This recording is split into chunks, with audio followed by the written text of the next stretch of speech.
Tugenda kate mu district Masaka nga tutunulidde byabulamu wabula embeera eri ku Kiyumba Health Center Fort yeyagaza eno n'abakyala n'abaami babateeka mu kasenge kamu okufuna obujjanjabi wabula sikwe kusoomozebwa kwokka kwe balina nga ne bwe batereka emirambo nawo tebalinawo. Twogeddeko n'akulira eddwaliro lino Ziwa Godfrey n'atutegeeza nti ebizimbe bye balina tebimala.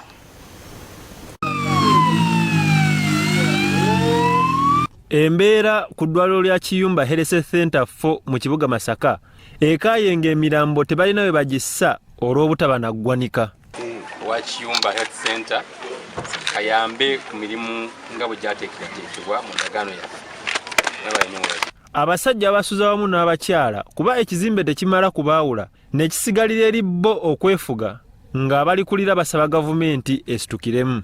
Lino ly'eddwaliro lyokka ku mutendero gwa Health Center Fort mu kibuga kino erikola ku balwadde abawerako.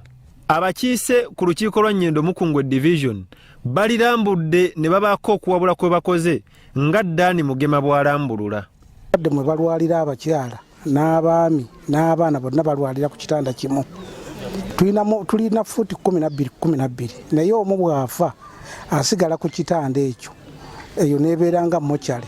Tetulina mokyale, tetulina OPD. Tusaba gavumenti etuyambe tuzimbire ku bizimbe ebyo. Bazudde nga generate yabaweewa ministry ey'ebyobulamu ng'amasannyalaze gavuddeko bwetakolanga. Leta baagituwa eri mu bukadde nga 5 netwebaza abaagituwa neteyaka standby generator kubanga yeetaaga 3 phase kati eri awo eri dormant. Ssentebe w'ekitundu Luswata Medi Mukasa agamba nti eddwaliro lino limaze ebbanga eriwera nga teririna ambulance eyamba ku balwadde. Basukirira kubanga entipa zaakwatibwanga ne mu kiseera kino olumu era abatrafiki bazikwata nga tulusi baziyamba ku baki ku balwadde abalemereddwa wano. Ne kati ambulance netuweereddwa egenda kutugasa nnyo. Amyuka mmeeya w'ekibuga Masaka Achilles Mawanda akkiriza nti ddala obuzibu buno weebuli. Okuva e Kampala ku National Medical Stores okutuuka wano yekyatusibye.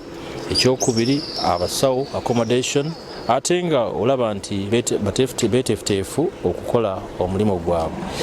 Dr. Ziwa Godfrey akulira eddwaliro lino agamba nti ebizimbe tebalina bimala n'obutabaawo na musawo mukugu mu kusirisa abalwadde. Batuyambeko mu nsonga ya mokyale kubanga eddwaliro nga lino liba liragako mokyale ate n'okugaziyaako ku bizimbe ebimu omulinga inpatient department nayo esobola okubeera nga erina ku bitanda ebiwera. Eddwaliro lyonna erirongoosa lyetaagako omusirisa naye nga tusangamu okusoomoozebwa nti twesanga nga oluusi tulina kuhayalinga buhayalinzi omusirisa oyo okujja tuyambako tetulina waffe nga ku ddwaliro.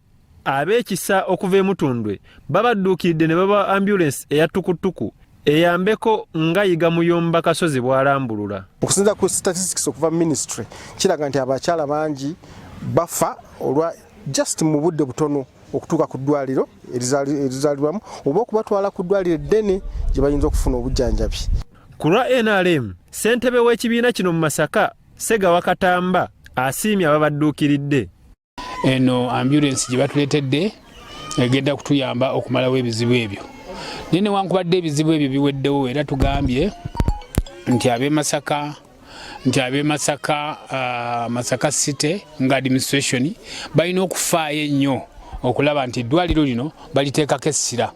Dr. Kasendwa Patrick akulira ebyobulamu mu kibuga Masaka agamba nti obuzibu buli ku balwadde ababa beetaaga okubongerayo nga tewali ntambula.